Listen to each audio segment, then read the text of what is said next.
ಆಕಾಶವಾಣಿ ಪ್ರದೇಶ ಸಮಾಚಾರ ಓದುತ್ತಿರುವವರು ಶಿಲ್ಪಾ ಹೆಚ್ಎಂ. ಮುಖ್ಯಾಂಶಗಳು: ಗ್ಯಾರಂಟಿ ಯೋಜನೆಗಳ ಜಾರಿಯಿಂದ ರಾಜ್ಯದಲ್ಲಿ ರಾಜಸ್ವ ಕೊರತೆ, ಭಾರತದ ಮಹಾಲೆಕ್ಕ ಪರಿಶೋಧಕರ ವರದಿಯಲ್ಲಿ ಬಹಿರಂಗ. ಜಾಗತಿಕ 10 ತಂತ್ರಜ್ಞಾನ ಕೇಂದ್ರಗಳಲ್ಲಿ ಬೆಂಗಳೂರಿಗೆ 6ನೇ ಸ್ಥಾನ, ವಿಧಾನಸಭೆಯಲ್ಲಿ ಉಪಮುಖ್ಯಮಂತ್ರಿ ಸಮರ್ಥನೆ. ಗುಜರಾತ್ನಿಂದ 16,000 ಮೆಟ್ರಿಕ್ ಟನ್ ಎಲ್ಪಿಜಿ ಹೊತ್ತ ಅಪೋಲೋ ಓಷಿಯನ್ ಸರಕು ಹಡಗು ನವಮಂಗಳೂರು ಬಂದರಿಗೆ ಆಗಮನ.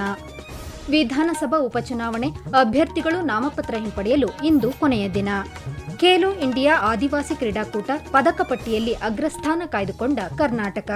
ರಾಜ್ಯದ 5 ಗ್ಯಾರಂಟಿ ಯೋಜನೆಗಳ ಜಾರಿಯಿಂದ 2023-24 ಹಾಗೂ 2024-25ರಲ್ಲಿ ರಾಜ್ಯವು ರಾಜಸ್ವ ಹೆಚ್ಚುವರಿಯಿಂದ ರಾಜಸ್ವ ಕೊರತೆಗೆ ಬದಲಾಗಿದೆ ಎಂದು ಭಾರತದ ಲೆಕ್ಕ ನಿಯಂತ್ರಕರು ಮತ್ತು ಮಹಾಲೆಕ್ಕ ಪರಿಶೋಧಕರ ವರದಿಯಲ್ಲಿ ಉಲ್ಲೇಖಿಸಲಾಗಿದೆ. ವಿಧಾನಸಭೆಯಲ್ಲಿ ಮುಖ್ಯಮಂತ್ರಿ ಸಿದ್ದರಾಮಯ್ಯ ಅವರ ಪರವಾಗಿ ಆರೋಗ್ಯ ಸಚಿವ ದಿನೇಶ್ ಗುಂಡೂರಾವ್ ಮಂಡಿಸಿದ ವರದಿ ಸಂಖ್ಯೆ 1ರಲ್ಲಿ ಈ ಉಲ್ಲೇಖ ಮಾಡಲಾಗಿದೆ. ಖಾತ್ರಿ ಯೋಜನೆಗಳಿಂದ 2024-25ರಲ್ಲಿ ಸಹಾಯಧನಗಳು ತೀವ್ರವಾಗಿ ಹೆಚ್ಚಾಗಿವೆ. ರಾಜಸ್ವದ ಕೊರತೆಯನ್ನು ಸಾಲದ ಮೊತ್ತದಿಂದ ಭರಿಸಲಾಗುತ್ತಿದೆ ಎಂದು ವರದಿಯಲ್ಲಿ ತಿಳಿಸಲಾಗಿದೆ.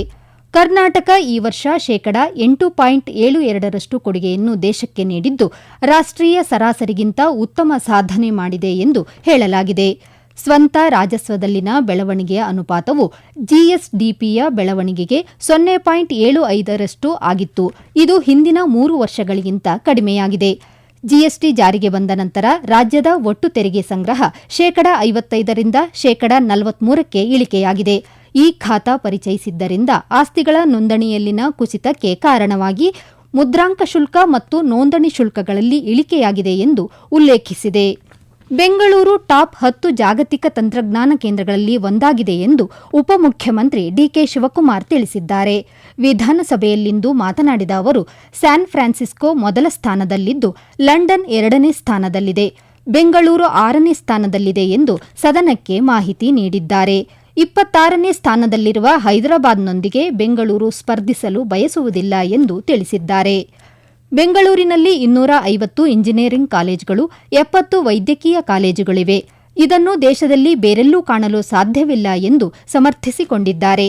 ಇದೇ ವೇಳೆ ಬೆಂಗಳೂರಿನಲ್ಲಿ 26 ಲಕ್ಷ ಐಟಿ ವೃತ್ತಿಪರರಿದ್ದು, ಫಾರ್ಚೂನ್ 500 ಕಂಪನಿಗಳಲ್ಲಿ 400 ಕಂಪನಿಗಳು ಬೆಂಗಳೂರಿನಲ್ಲಿವೆ ಎಂದು ಬೆಂಗಳೂರು ಅಭಿವೃದ್ಧಿಯ ಬಗ್ಗೆ ಸದನಕ್ಕೆ ಬೆಂಗಳೂರು ನಗರಾಭಿವೃದ್ಧಿ ಸಚಿವರೂ ಆಗಿರುವ ಉಪಮುಖ್ಯಮಂತ್ರಿ ಡಿಕೆ ಶಿವಕುಮಾರ್ ಮಾಹಿತಿ ನೀಡಿದ್ದಾರೆ.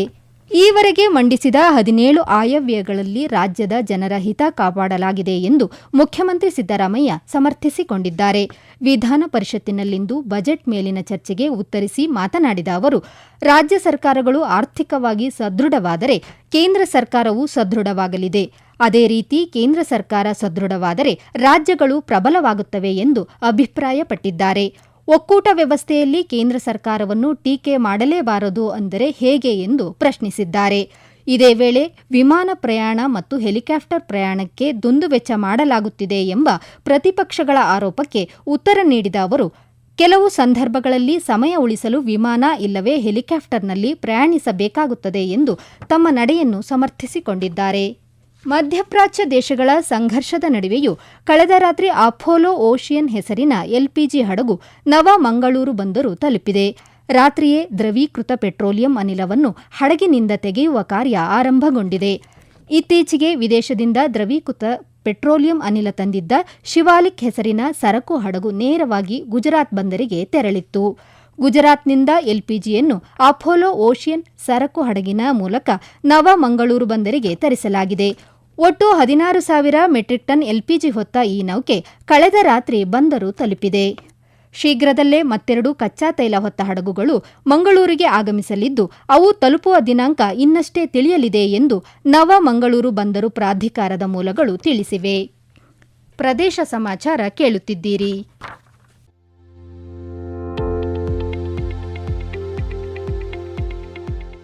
ನಮ್ಮ ಎಲ್ಲ ರಾಷ್ಟ್ರೀಯ ವಾರ್ತೆಗಳು ಹಾಗೂ ಪ್ರದೇಶ ಸಮಾಚಾರ ಈಗ ಆಕಾಶವಾಣಿ ನ್ಯೂಸ್ ಕನ್ನಡ ಯೂಟ್ಯೂಬ್ ಚಾನೆಲ್ನಲ್ಲಿ ಲಭ್ಯ.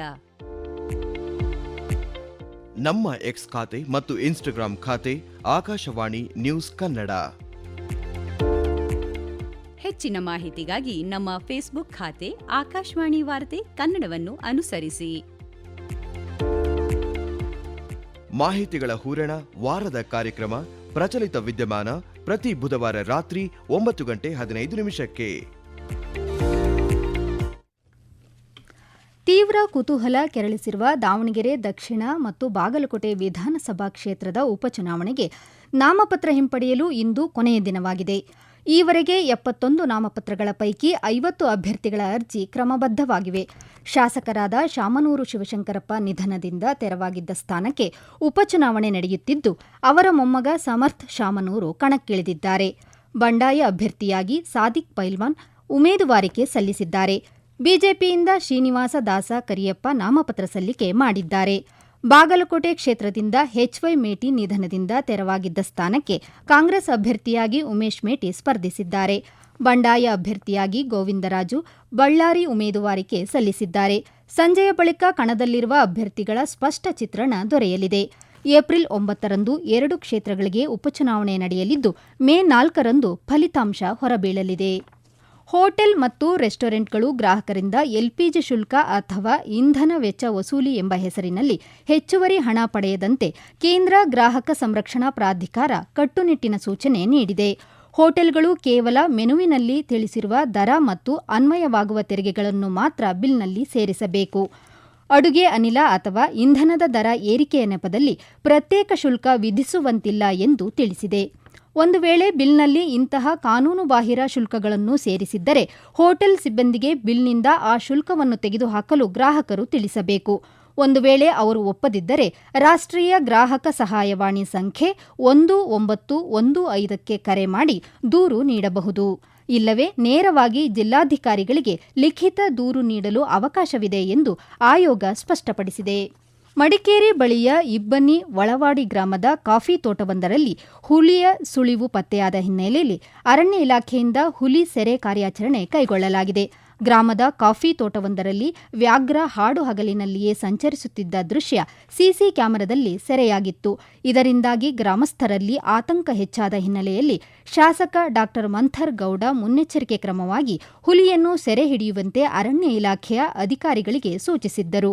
ಸಾಕಾನೆಗಳಾದ ಪ್ರಶಾಂತ, ಕಾಂಚನ್, ಈಶ್ವರನ ಸಹಾಯದೊಂದಿಗೆ ಇಬ್ಬನಿ ಒಳವಾಡಿ ಗ್ರಾಮದಲ್ಲಿ ಹುಲಿಯ ಪತ್ತೆಗಾಗಿ ಕಾರ್ಯಾಚರಣೆ ಕೈಗೊಳ್ಳಲಾಗಿದೆ. ಮಂಗಳೂರಿನ ಜಿಲ್ಲಾ ವೆನ್ಲಾಕ್ ಆಸ್ಪತ್ರೆಯ ಸಮಗ್ರ ಅಭಿವೃದ್ಧಿಗೆ ಮಾಸ್ಟರ್ ಪ್ಲಾನ್ ತಯಾರಿಸಿ ಕಾರ್ಯರೂಪಕ್ಕೆ ತರುವಂತೆ ದಕ್ಷಿಣ ಕನ್ನಡ ಜಿಲ್ಲಾಧಿಕಾರಿ ದರ್ಶನ್ ಹೆಚ್ವಿ ಸೂಚಿಸಿದ್ದಾರೆ. ಆರೋಗ್ಯ ರಕ್ಷಾ ಸಮಿತಿ ಕಾರ್ಯಕಾರಿ ಸಮಿತಿ ಸಭೆಯ ಅಧ್ಯಕ್ಷತೆ ವಹಿಸಿ ಮಾತನಾಡಿದ ಅವರು, ಆಸ್ಪತ್ರೆಯಲ್ಲಿ ವಿವಿಧ ವಿಭಾಗಗಳನ್ನು ರೋಗಿಗಳಿಗೆ ಜನಸ್ನೇಹಿಯಾಗಿ ಕಾರ್ಯರೂಪಕ್ಕೆ ತರಲು ಮಾಸ್ಟರ್ ಪ್ಲಾನ್ ಅಗತ್ಯವಾಗಿದ್ದು, ಈ ನಿಟ್ಟಿನಲ್ಲಿ ಶೀಘ್ರವಾಗಿ ಕಾರ್ಯಪ್ರವೃತ್ತರಾಗಬೇಕು ಎಂದು ನಿರ್ದೇಶನ ನೀಡಿದ್ದಾರೆ.